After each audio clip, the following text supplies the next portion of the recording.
안녕하세요, 하영아빠입니다. 네, 최근에 제가 제 페이스북 친구인 TWTram의 글을 읽었고 몇 번 보면서 그럴 법하다라고 하고 넘어갔었지만 나중에 좀 이렇게 말씀드리기 참 그렇지만 성령님의 좀 강권하심에 의해서 이걸 좀 조명을 해야 될 것 같다라는 계속 생각이 들어서 제가 다시 다루게 되었는데요. 어저께 하루 종일 사무실에 붙잡혀서 계속 이거를 번역을 했습니다. 물론 영어 원문으로 되어 있어서 읽으면서 의미는 통했지만 아무래도 이걸 해석을 하는 과정 중에서 좀 더 그냥 가볍게 넘어갔던 부분이라든가 아니면 좀 더 중요하지만 더 곱씹을 수 있는 경우가 있어서 제가 좀 뭔가를 집중적으로 볼 때는 완벽하게 번역을 하는 편인데요. 지금 제가 지금 본문을 가지고 이제 여러분들한테 좀 소개시켜 드리려고 하는데 가능하면은 그냥 딱딱하게 읽는 것보다는 좀 설명해드려서 잘 이해하실 수 있도록 전달을 해드리도록 하겠습니다. 일단은 어떤 내용인지 한번 같이 보실게요. 자, 성경 예언에 주목할 만한 점들은 대부분의 이제 단일 성구가 다수의 성취를 가진다든가, 뭐 쉽게 얘기해서 이거예요. 어떤 한 예언이 있는데 이게 한 번에 그치는 게 아니라 여러 번에 걸쳐서 그게 이루어지는 걸 얘기합니다. 예를 들어서 뭐 예루살렘 성전 같은 경우는 한 번이 아니라 몇 번 생겼다가 부서지고 그랬죠. 이렇게 다수의 성취 또는 다중의 의미를 지닐 수 있다는 점이 성경을 조금 연구하신 분들은 다 동의하실 거예요. 자, 이것을 염두에 두고 다니엘서 12장을 한번 볼게요. 이제 본문 읽어드릴게요. 개역개정 버전입니다. 그때 내 민족을 호위하는 큰 군주 미가엘이 일어날 것이요. 대천사죠. 또 환란이 있으리니 이는 개국 이래로 그때까지 없던 환란일 것이며 그때 너의 백성 중 책에 기록된 모든 자가 구원을 받을 것이라. 자, 중요한 얘기 나왔네요. 책에 기록된 자가 다 구원을 받는데요. 생명책이겠죠. 땅에 티끌 가운데서 자는 자 중에서 많은 사람이 깨어나 영생을 받는 자도 있겠고 죽은 자가 살아나는 걸 얘기하고 있어요. 수치를 당하여서 영원히 부끄러움을 당할 자도 있을 것이며 죽었지만 살아나서 다시 심판당하는 자들을 얘기해요. 지혜 있는 자는 궁창의 빛과 같이 빛날 것이요 많은 사람을 옳은 대로 돌아오게 한 자는 별과 같이 영원토록 빛나리라. 다니엘아, 마지막 때까지 이 말을 간수하고 이 글을 봉함하라. 많은 사람이 빨리 왕래하며 지식이 더하리라. 다니엘이 본즉 다른 두 사람이 또 있어요. 하나는 강 이쪽 언덕에 섰고 하나는 강 저쪽 언덕에 섰더니 그 중에 하나가 세마포 옷을 입은 자. 세마포 옷을 입으신 분이 계시네요. 제가 좋아하시는 분인 것 같은데요. 곧 강물 위쪽에 있는 자에게 이르되 이 놀라운 일의 끝이 어느 때까지냐 하더라. 내가 들은즉 그 세마포 옷을 입고 강물 위쪽에 있는 자가 자기의 좌우 손을 들어 하늘을 향하여 영원히 살아계시는 이를 가리켜 맹세하여 이르되 반드시 한때 두때 반때를 지나서 성도의 권세가 다 깨지기까지 그렇게 되면 이 모든 일이 다 끝나리라 하더라. 자, 이제 다니엘이 듣고 이해가 안 돼요. 내가 듣고도 깨닫지 못한지라 내가 이르되 내 주여 이 모든 일의 결국이 어떠하겠나이까 하니 그가 이르되 다니엘아 갈지어다. 이 말은 마지막 때까지 간수하고 봉함할 것임이라. 쉽게 얘기해서 이 마지막 때나 되어서 드러난다는 거예요. 많은 사람이 연단을 받아 스스로 정결하게 하며 희게 할 것이나 악한 사람은 악을 행하리니 악한 자는 아무것도 깨닫지 못하되 오직 지혜 있는 자는 깨달으리라. 매일 드리는 제사를 폐하며 멸망하게 할 가증할 것을 세울 때부터 1290일을 지낼 것이요. 자, 제가 천천히 읽었죠. 중요하다는 얘기예요. 자, 11절이 되게 중요한데요. 매일 드리는 제사를 폐한다고 그랬어요. 그리고 멸망하게 할 가증할 것을 세울 때부터 1290일을 지낸다고 그랬어요. 그리고 12절에 기다려서 1335일까지 이르는 그 사람은 복이 있으리라. 너는 가서 마지막을 기다리라. 이는 내가 평안히 쉬다가 끝날에는 내 몫을 누릴 것입니다. 자, 우리가 고려할 점은 아까 제가 얘기했듯이 11절에서 발견되는데요. 다시 한번 읽어볼게요. 천천히 읽어보겠습니다. 매일 드리는 제사를 폐하여 멸망하게 할 가증할 것을 세울 때부터 1290일을 지낼 것이요. 자, 이 1290일의 전통적인 해석은 문자 그대로 24시간의 하루가 적용돼서 대환란 때 적그리스도에 의해서 중간에 희생제사가 멈춰진다는 것을 의미합니다. 근데 이 예언을 연구할 때에는 하루를 1년으로 연구하는 건 굉장히 흔한 케이스예요. 다시 말해 그럼 1290일이 1290년으로 계산될 수 있겠죠. 제가 계산이라는 표현을 썼는데 왜냐면 다니엘서 자체가 정확하게 이 날짜를 얘기하면서 계산을 우리에게 요구해요. 그죠? 매일 드리는 제사를 폐하여 멸망하게 할 가증할 것을 세울 때부터 1290일이 지난다고 그랬으니까 당연히 한번 더 해보도록 하겠습니다. 자, 근데 중요한 건 매일 드리는 제사가 폐했던 시점이에요. 이 다니엘의 시대, 히브리인들의 희생제사, 매일매일 성전에서 제사가 드려지는데요. 이 제사가 총 3번에 걸쳐서 느부갓네살 왕, 바벨론 왕이죠. 에 의해서 방해를 받았습니다. 정확한 시점은 우리가 확인 가능한데요. 기원전 606년에서 605년 걸치는 시점에 느부갓네살이 예루살렘 침공, 1차 침공이죠. 1차 침공에서 다니엘을 포함해서 많은 히브리인들을 잡아갔습니다. 자, 2차 침공은 기원전 599년부터 97년에 걸쳐서 2차 침공을 했고요. 이때 예루살렘 주변에 토성을 쌓았고요. 그 다음에 여호야김 왕을 붙잡았고 성전의 제기들을 바빌론으로 가져갔어요. 자, 요거는 개역개정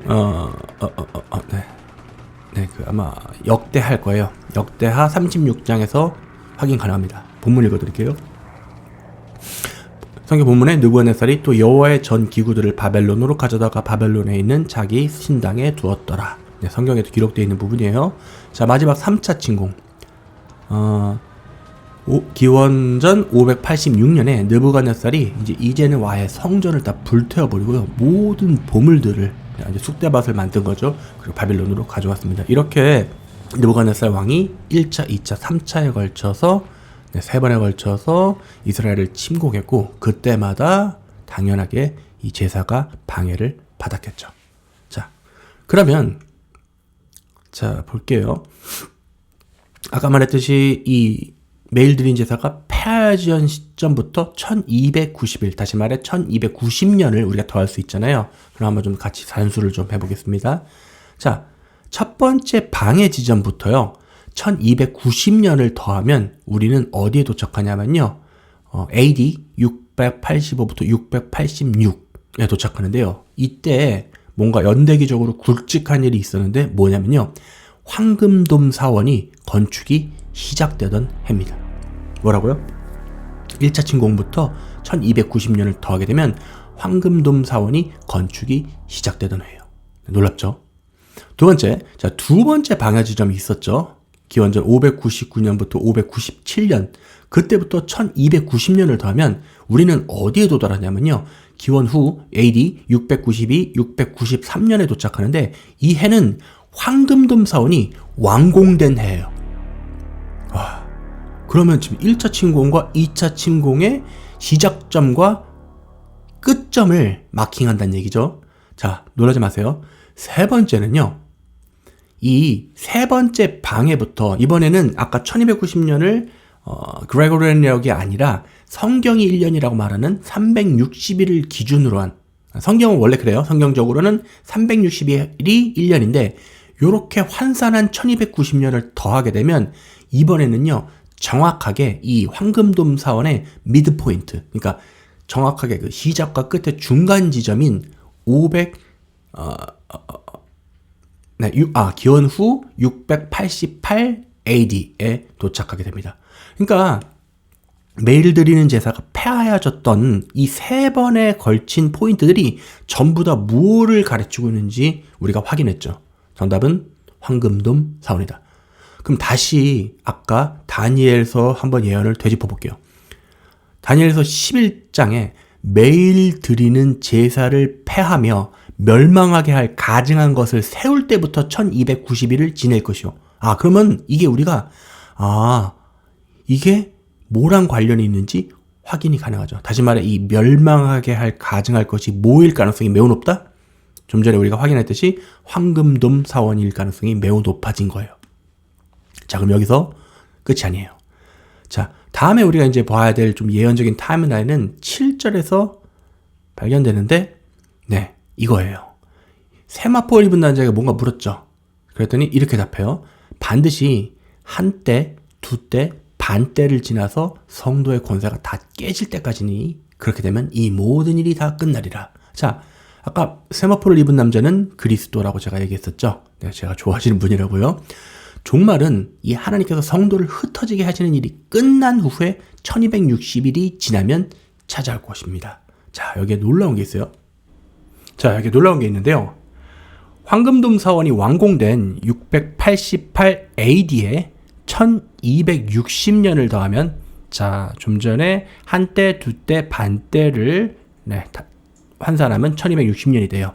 그럼 우리는 1948년 유대인의 흩어짐이 완료된 시점에 도달하게 됩니다. 자, 이 1948년은 이스라엘이 건국된 날짜예요. 다시 말해 하나님께서 유대인을 흩으셨다가 황금돔 사원으로부터 1260년이 지난 시점에 유대인의 흩어짐이 완료된 시기에 도달하게 되는 거죠. 이렇게 이 황금돔 사원은 이슬람의 큰 상징물임에 동시에 유대인들의 이 수천 년간의 알리야의 또를 상징하는 거죠. 다시 말해 마지막 때의 시작을 우리에게 알려주게 됩니다. 자, 마지막으로 다니엘서 12장으로 넘어가 볼게요. 여기에 마지막 때에는 아주 궁극적인 타임라인, 오늘의 이게 본론이에요. 어떻게 보면. 자, 12절 읽어드릴게요. 기다려서 1335일까지 이르는 그 사람은 복이 있으리라. 보통 이 1335일의 해석은요, 문자 그대로 1335일이에요. 그래서 환란 이후에 있을 아직 성경에 기록되지 않은, 이 명시되지 않은 이벤트를 말하는 거라 우리는 몰라요. 주님께서 가르쳐 주시지 않으면. 그러나 하루가 아까 말했듯이 1년을 상징할 수도 있다고 그랬죠. 자, 그러면 아까 이 설립이 시작된 이 저기다가 1335년을 한번 더해보는 것도 합리적일 수가 있어요. 즉 황금돔 사원이 완공된 688 AD에 말이죠. 자, 여기다가 1335년을 더해보면 몇 년이 나오냐면 2023년도. 우리가 지금 살아가고 있는 2023년도죠. 그래서 제가 읽고 그럴 수도 있겠다 하고 사실 솔직히 말씀드려서 제꼈어요. 근데 제가 이걸 영상으로 만들지도 꿈에도 못 꿨는데, 왜냐면 제가 별로 이런 거 안 좋아하거든요. 사실 왜 제가 이런 거를 꺼리냐면 이런 부분들이 여러분들이 관심이 제일 많으신 거고요. 조회수 잘 나올 것도 알고 있고, 그래서 오히려 피해요. 저는 가능하면. 근데 이번에는 예외입니다. 자, 다시요. 돌아올게요. 자, 이 1335년이 2023년도로 결론 짓게 되는 데는 두 가지 중요한 의미가 있는데요. 그냥 우리가 지금 2023년도에 살기 때문에 이게 중요하다는 게 아니라, 첫 번째로 이 2023년은 새로운 안식년의 시작점이 돼요. 근데 이 안식년이 왜 중요하냐면, 안식년에 대해서는 제가 옛날에 영상에 다룬 적이 있지만 가볍게 설명을 드리면, 성경에서는요, 이 희년이라는 사이클이 돌아가요. 안식년. 쉽게 얘기해서 7년마다 한 번씩 쉬어야 되죠. 그리고 이 7, 7에 49, 다시 말해 7이 7번 되풀이되는 거는 희년이라고 해서 아예 더 크게 쉬어야 되는 회가 됩니다. 그러니까 성경은 7이 굉장히 중요하잖아요. 왜냐하면 이게 7이 완전함 또는 안식, 구원, 이런 하나님의 가장 중요한 아젠다와 관련이 있기 때문에 7 관련은 대부분 다 구원이에요. 쉽게 얘기해서. 일을 쉬고요. 왜냐하면 일한 거는 우리가 종살이 하는 건데, 일에서 해방되어서 하나님의 나라로 들어가는 거니까 우리가 쉬게 되는 거라서 이 안식년은 굉장히 중요한 의미입니다. 근데 이 2023년이 안식년의 시작이라는 얘기예요.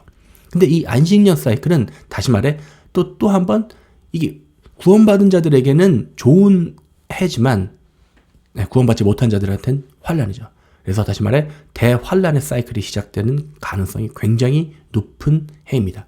그리고 둘째로는 우리가 아까 좀 전까지 계속해서 탐구했듯이 다니엘서에서 언급된 타임라인도 2023년도를 가리키고 있어요. 자, 다니엘은 분명히 기다려서 1335일까지 이르는 사람은 복이 있다고 말했어요. 자, 우리가 아까 좀 전에 이미 계산한 대로 황금돔 사원 미드포인트부터 1335년이라는 시간이 걸려서 보게 될 축복, 우리가 무엇이 있을까요? 즉 예수님을 영접한 유대인과 이방인이 혹시 복된 희망, 휴거를 보게 될지. 자,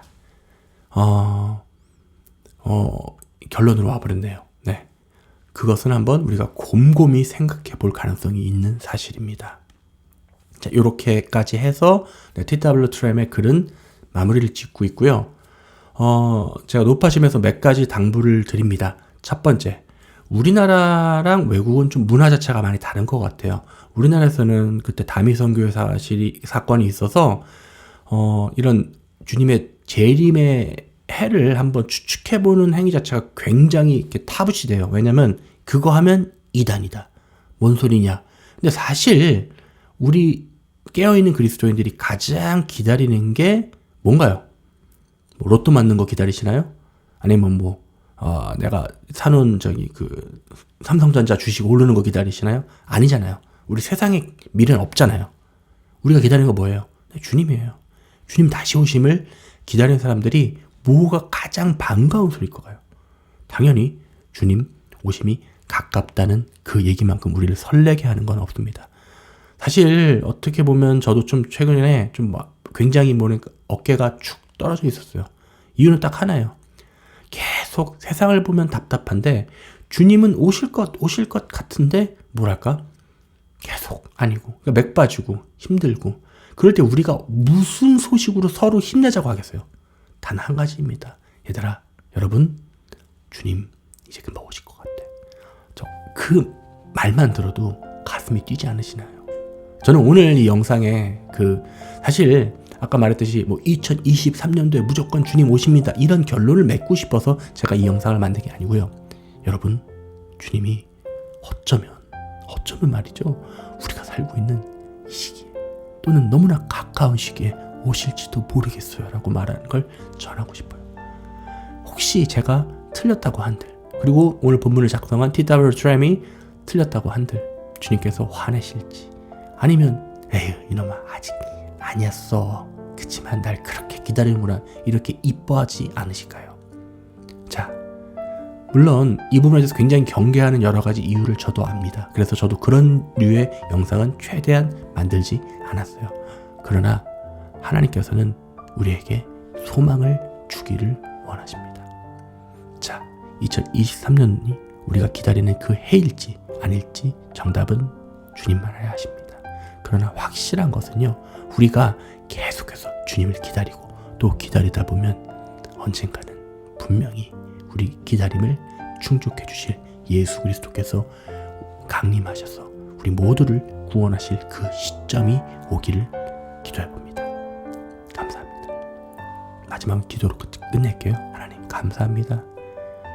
오늘 말씀 가운데 오늘 말씀이 아니었나요? 네, 우리가 나눴던 이 주제 가운데 주님이 다시 오신다는 복된 소망이 있습니다.